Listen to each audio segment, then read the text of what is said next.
Everyone, welcome back to my channel. आज के इस वीडियो में हम बात करेंगे legendary polynomial and legendary function के बारे में। आइए शुरू करते हैं। एक डिफरेंशियल इक्वेशन है हमारे पास में, इसे हम लेजेंडरी डिफरेंशियल इक्वेशन कहते हैं। 1 minus X square D square Y by D x square minus 2x D Y by D X plus N plus 1y, इसे ही हम लेजेंडरी डिफरेंशियल इक्वेशन कहते हैं। यहाँ पर एन कोई भी एक नंबर है। हम इसे सॉल्व करेंगे सीरीज सॉल्यूशन की हेल्प से, फ्रोबिनियस मेथड की हेल्प से। तो आइए शुरू करते हैं। हमने y को लेट किया summation r equal to 0 to infinite A r x to the power rho minus r. Rho हमारे पास एक क्वांटिटी है, कॉन्स्टेंट है, जिसे हम अभी डिटरमाइन करेंगे आगे। Now differentiating with respect to x, हमने x के रिस्पेक्ट में इसे डिफरेंशिएट किया तो हमें मिला रो माइनस आर हमारे पास मल्टीप्लीकेशन में and X to the power rho minus are minus 1, हम ये जानते हैं। अगेन हमने डिफरेंशिएट किया बिकॉज हमें D square Y by D x square की भी ज़रूरत है। हमें मिला summation r equal to 0 to infinite A R rho minus are minus 1 x to the power rho minus are minus 2। अब इन सब की वैल्यूज हम इक्वेशन 1 में, जो कि हमारी डिफरेंशियल इक्वेशन है, हम उसमें पुट करेंगे। तो हमें मिला 1 minus X square summation A are rho minus are minus 1 x to the power rho minus are minus 2 minus 2x, यहाँ पर 2x था हमारे पास डिफरेंशियल इक्वेशन में। Summation r equal to 0 to infinite A R rho minus are x to the power rho minus are minus 1, ये D Y by D X की value है और ये D square Y by D x square की। And यहाँ पर हमारे पास y की वैल्यू आ गई a r x to the power rho minus r, साथ में n into n plus 1।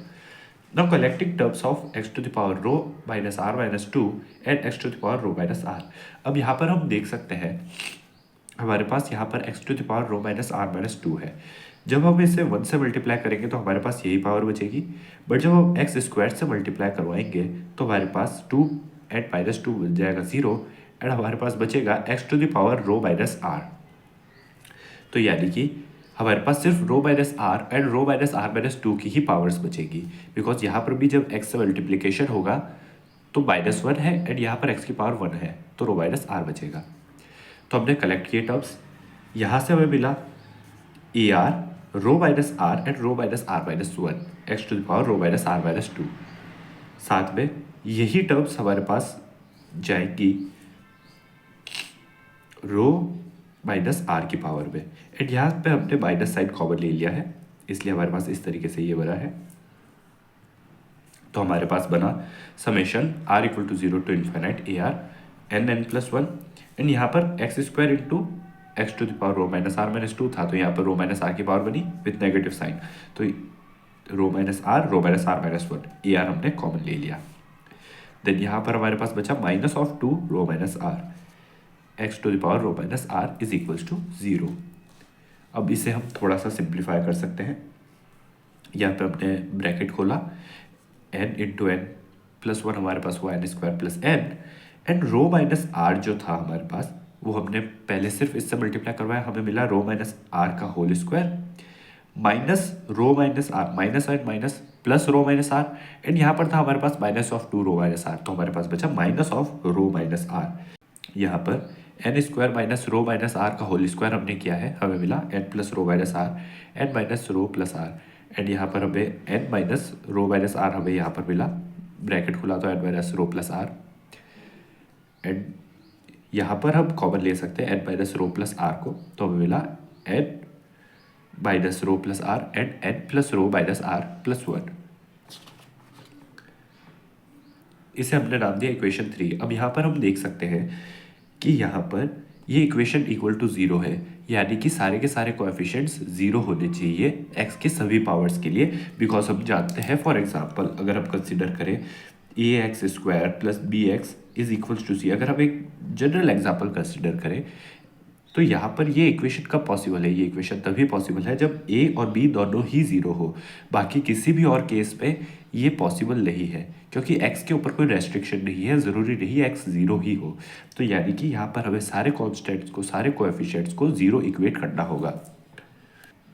Now since equation 3 is an identity, therefore coefficients of various power of x must vanish, सभी 0 होंगे। Now equating to 0 the coefficient of highest power of x to the power rho, because हमारे पास क्या था, x to the power rho minus r था, तो यहाँ पर highest possible power जो x की है वो है रो, जब r 0 हो हमारे पास। तो r इक्वल टू 0 पे हमें मिला a0 n minus rho n plus rho plus 1 is equals to 0। यहाँ पर हमें कैसे मिला, बिकॉज हम जानते हैं x की पावर रो हमें सिर्फ इसी इक्वेशन में मिलेगी, बिकॉज यहाँ पर r इक्वल टू 0 पुट करने पे रो माइनस 2 मिलेगा, बट यहाँ पर रो मिलेगा। एंड यहाँ पर r0 पुट किया तो n plus r plus 1, and यहाँ पर r0 पुट किया तो n माइनस रो, तो हमें मिला n minus rho into n plus rho plus 1 equals to 0। a0 is not equal to 0, क्योंकि a0 0 नहीं होगा, बिकॉज कोई ना कोई एक स्मॉलेस्ट टर्म होगी सॉल्यूशन के अंदर जिसके अंदर कोएफिशिएंट 0 ना हो, तो इसलिए हम अज्यूम करते हैं कि a0 0 नहीं है फ्रोबेनियस मेथड में। तो हमने कहा rho is equals to n, तो इसके सॉल्यूशन पॉसिबल क्या है, either rho is equals to n और rho is equals to minus of n plus 1। This equation is called indicial equation, इसे हम इंडिकल इक्वेशन कहते हैं। Now r is equals to 1, for r equal to 1 पे जब हम equate करेंगे to the zero the coefficient of rho x to the power rho minus r, हम x to the power rho minus r के coefficients को 0 put करेंगे। यहाँ पे r को 1 लिया है तो हम रो माइनस 1 कह सकते हैं। तो यहाँ पर अगेन रो माइनस 1 के लिए हमें यही मिलेगा, इस वाली टर्म पे रो माइनस 3 बन जाएगा r की वैल्यू 1 पे। तो हमारे पास बना a1 n minus rho plus 1 n plus rho minus 1 plus 1 equals to 0। Now ये दोनों टर्म्स जो हैं ये हमारे पास 0 नहीं आएंगे, बिकॉज इक्वेशन 3 से ऑलरेडी हम रो की वैल्यू डिटरमाइन कर चुके हैं। फॉर एग्जांपल अगर रो की वैल्यू n रखेंगे इधर तो हमें n माइनस n 0 मिलेगा, बट 1 बच जाएगा, एंड n प्लस n जो होगा 2n। तो ये जो टर्म्स है ये कभी 0 नहीं आ सकती, तो हमारे पास एक ही पॉसिबिलिटी बची a1 equals to 0। Finally equating to 0 the coefficient of general terms r is replaced by r plus 2। हमने यहाँ पर क्या किया, अब यहाँ पर जनरल टर्म हमें कब मिलेगी, जनरल टर्म हमें तब मिलेगी जब हम यहाँ पर रो की पावर माइनस आर, इन यहाँ पर जब r प्लस 2 होगा इन टर्म्स के अंदर, तब हमें मिलेगा rho to the power x to the power rho minus are minus 2, bracket खुलेगा तो यहाँ पर जो हमें ए आर प्लस 2 के लिए जो कोएफिशिएंट मिलेंगे और यहाँ पर ए आर के लिए जो कोएफिशिएंट मिलेंगे उनका सम 0 के इक्वल होना चाहिए। RHS पर लिखकर जाएंगे दोनों में से एक को, तो हम कह सकते हैं a r plus 2 n minus rho plus r plus 2 n plus rho minus are minus 1 plus a are rho minus are minus 1 is equal to 0। ये ए आर हमारे पास रो के x to the power rho minus are minus 2 से आया है, and ये x to the power rho minus r से आया है ये टर्म। तो हम कह सकते हैं ए आर प्लस 2 के लिए हम लिख सकते हैं minus of rho minus are minus 1 a r upon n minus rho plus r plus 2 n plus rho minus are minus 1। This is called recurrence relation. Recurrence relation कहते हैं हम जहाँ पे हम किसी एक टर्म को प्रीवियस टर्म के फॉर्म में लिखते हैं, कि प्रीवियस टर्म के फॉर्मूले के फॉर्म में लिखते हैं, उसे हम रेकरेंस रिलेशन कहते हैं, हम जानते हैं। नाउ अब यहाँ पर जब हम रो की वैल्यू n पुट करेंगे तो हमें इसका एक पर्टिकुलर सॉल्यूशन मिलेगा, एंड रो की वैल्यू माइनस n प्लस 1 के लिए हमें एक दूसरा सॉल्यूशन मिलेगा। तो रो इक्वल टू 1 के लिए जो हमें सॉल्यूशन मिलता है उस सॉल्यूशन से हम बनाते हैं Legendre function of first kind. आइए देखते हैं। तो हमारे पास है put r is equals to 1 3 and 5 in equation 4। अब यहाँ पर जो हमारे पास इक्वेशन है, जब हम इसके अंदर r को 1 रखेंगे तो हमारे पास क्या होगा, a3 is equals to minus rho minus 1। यहाँ पर रो को हम बाद में n पुट कर सकते हैं, बट यहाँ पर a1 आएगा, एंड a1 हम जानते हैं 0 है तो a3 0 आएगा। सिमिलरली a3 0 आने से जब हम यहाँ पर r इक्वल टू 3 पुट करेंगे तो हमारे पास a5 is equals to a3 के टर्म्स में आएगा, एंड अगेन वो भी 0 हो जाएगा। इसीलिए हमने कहा a1 a3 a5 is equals to 0, यानी कि सारे और टर्म्स जो है वो हमारे पास 0 हो गए। जब हमने rho equal to n put किया तो हमें मिला a r plus 2 is equals to minus r n minus are minus 1 r plus 2 and 2n minus are minus 1, because यहाँ पर आप देख सकते हैं n माइनस n 0 हो जाएगा, आर प्लस 2 बचेगा, n minus are minus 1 and n plus n 2n minus are minus 1। अब यहाँ पर जब हम r को 0 पुट करेंगे तो हमें मिलेगा माइनस n माइनस 1, 2 बचा हमारे पास, एंड 2n माइनस आर यानी कि 2n minus 0 minus 1 2n minus 1। Similarly A4 के लिए हमने r को पुट किया 2, तो हमें मिला A2 के टर्म्स में minus of n minus two, n minus two minus one यानी n minus three, and 2 + 2 4, 2n minus two minus one यानी 2n minus three. Now A2 की वैल्यू हमारे पास ऑलरेडी है, तो हम इसे A0 के टर्म्स में लिख सकते हैं। तो हमें मिलेगा -1 इधर भी था इधर भी था, तो -1 का square n minus one, n minus two, n minus three, A0 upon 2 into 4, 2n minus one, 2n minus three. अब हमें इसे ही सिंप्लीफाई करना है, तो हम इसे सिंपली लिख सकते हैं इवन नंबर्स के लिए A2r is equals to -1 to the power r। जब यहाँ पर हम 0 पुट करेंगे या फिर 1 पुट करेंगे या 2 पुट करेंगे तो हमें उसके लिए इक्वेशन मिलेगी। बिकॉज जैसे कि हमने अगर 2 पुट किया तो A2 इंटू आर यानी कि 2 2 4, A4 हमें मिलेगा -1 टू द पावर 2, सेम मिल रहा है हमें।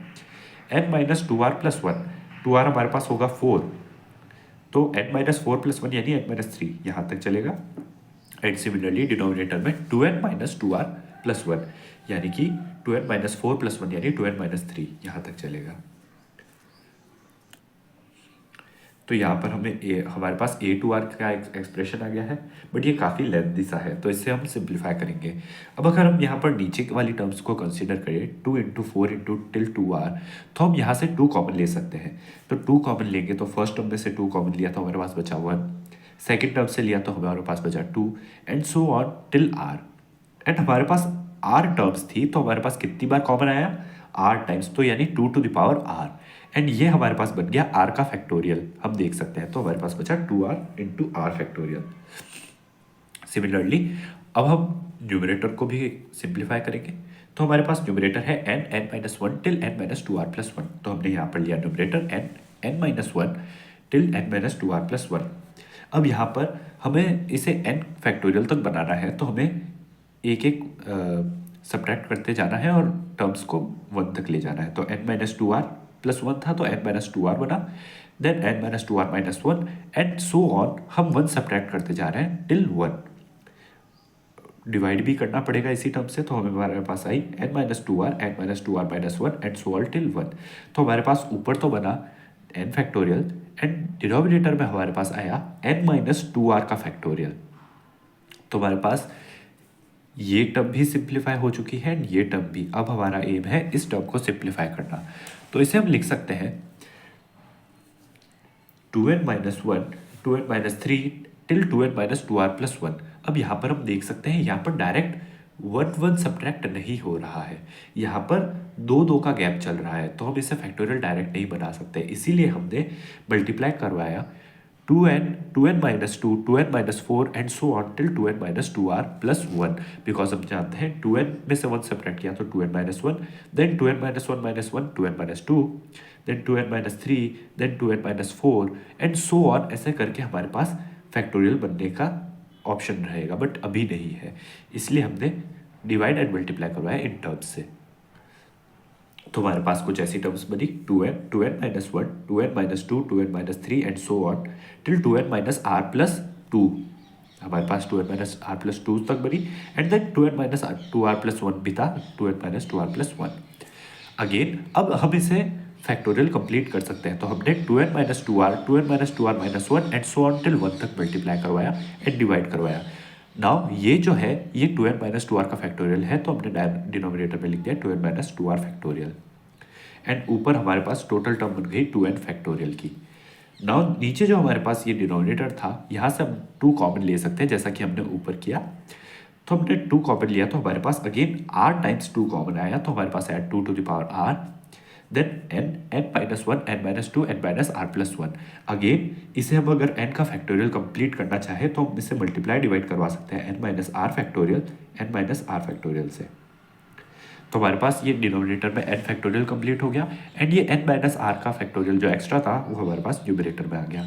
अब ये जो तीनों इक्वेशंस थी जिन्हें हमने स्टार किया, this equation, this and this, इन्हें हम इक्वेशन 5 में पुट कर सकते हैं। तो हमारे पास A2r का फॉर्मूला हमें सिंप्लीफाई होकर मिल जाएगा। A2r is equals to -1 to the power r n factorial 2r n factorial, because हमारे पास यहाँ पर क्या था,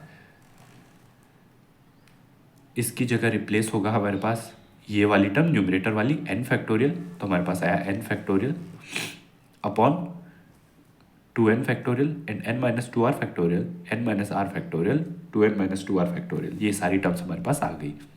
हमने n फैक्टोरियल 2 बार था तो हमने n फैक्टोरियल स्क्वायर बाहर ले लिया एंड यहाँ पर हमारे पास 2n फैक्टोरियल हमने बाहर लिख लिया एंड हमारे पास 2 to the power r 2 to the power r cancel out हो गए टर्म्स। हमारे पास बचा minus 1 to the power r 2n minus 2r whole factorial n minus r factorial n minus 2r factorial. अब हमारे पास y की वैल्यू आई summation r equal to 0 to infinite a r x to the power rho minus r। तो हमारे पास y हमने यही अज्यूम किया था। तो हमने रो को जब n लिया, rho is equal to n, हम फर्स्ट केस की बात कर रहे हैं, इसी के लिए हम Legendre function of first kind निकालेंगे। तो हमारे पास मिला a naught x to the power n, because r को हम 0 से लेकर शुरू कर रहे हैं एंड जब r 1 होगा तो a1 0 है, हम जानते हैं a3 0 है, तो हमारे पास सिर्फ बचे a0 a2 a4 and so on. तो इसे हम लिख सकते हैं। हमारे पास जो a2 की वैल्यू आई है वो हमने पुट की एंड an टर्म्स तक हम n टर्म्स तक r टर्म्स तक जनरलाइज्ड फार्मूला लिख सकते हैं जो हमें अभी डिराइव किया। Now if we take a not is equals to 1 into 3 into 5 till 2n minus 1 upon n factorial. अगर हम ये स्पेशल केस एक कंसिडर करें तो हमारे पास यहाँ पर हम कह सकते हैं अगेन 1 के बाद 2 मिसिंग है 4 मिसिंग है, तो हम 2 4 6 and so on till 2n in terms से मल्टीप्लाई करवा रहे हैं इवन नंबर से। तो हमारे पास ऊपर हमारे देख सकते हैं हमें मिल रहा है 2n फैक्टोरियल एंड नीचे हमारे पास 2 4 6 टिल 2n मिल रहा है। तो इसे हम 2 to the power n common ले सकते हैं एंड अगेन हमारे पास जैसा हमने पीछे देखा था हमारे पास 1 into 2 into 3 into till n बचेंगे तो n फैक्टोरियल। तो हमारे पास बचा 2n factorial upon 2 to the power n factorial whole square. तो हमारे पास ए डॉट की एक स्पेसिफिक वैल्यू आई। हमने यही स्पेसिफिक वैल्यू क्यों चूज़ की, बिकॉज हमने अभी देखा कि हमारे पास जो a2r टर्म आ रही थी ये कुछ इस तरीके से आ रही थी। तो यहाँ पर n factorial and 2n factorial जो एक्स्ट्रा था वो a डॉट की टर्म को यूज़ करके हम यहाँ से रिमूव कर सकते हैं, बिकॉज यहाँ पर हमारे पास डायरेक्ट इन्वर्स फॉर्म में है, जो वहाँ पर हमारे पास डिनोमिनेटर था वो यहाँ पर न्यूमरेटर में है। Then for this value of a naught, solution is called Legendre's function of first kind denoted by Pnx। इस वैल्यू के लिए a naught की इस वैल्यू के लिए हम इस सॉल्यूशन को legendary function of first kind कहते हैं। और रो की पावर जब हम रो की वैल्यू जब हम दूसरी कंसिडर करते हैं जो हमारे पास इंडिकल इक्वेशन में आई थी, rho is equal to minus n plus 1, तब हम उसे Legendre function of second kind derive करते हैं। बट यहाँ पर हमारा एम सिर्फ Legendre function of first kind देख रहा है। Now for various positive values of n की वेरियस पॉजिटिव वैल्यूज के लिए जो हमारे पास Pnx सीरीज बनी ये टर्मिनेटिंग बनी, बिकॉज हम जानते हैं हमारे पास Pnx सीरीज में अगर n की कोई पॉजिटिव वैल्यू है तो r इंक्रीज होगा किसी ना किसी पॉइंट पे r n के इक्वल होगा एंड जब r n के इक्वल हो जाएगा या फिर n 2r के इक्वल हो जाएगा तो ये सीरीज टर्मिनेट करेगी। इसलिए हमने कहा कि ये जो सीरीज है ये टर्मिनेटिंग सीरीज है। तो हमने कहा एंड उसी को हम पॉलिनोमियल कहते हैं बिकॉज एक फाइनाइट टर्म्स मिलेगी हमें, तो हमने इसे कहा Legendre polynomial. Pnx is equals to Legendre polynomial. अब हमने डिफाइन किया, हमने a डॉट की इस टर्म को कंसीडर किया तो हमारे पास 2 to the power n factorial and 2 to the power n factorial cancel out हो जाएंगे, n फैक्टोरियल का होल स्क्वायर भी हमारे पास कैंसल आउट हो जाएगा। तो हमारे पास बचा Pnx is equals to summation r equals to 0 to n by 2 minus 1 to the power r 2n minus 2r whole factorial 2n r factorial n minus 2r factorial n minus r factorial x to the power n minus 2r, where n by 2 is equals to n by 2 when n is even and n minus 1 by 2 when n is odd। तो यानी कि ये हमारे पास इस तरीके की एक terminating series बनेगी, उसे ही हम लेजेंडर पॉलिनोमियल कहते हैं।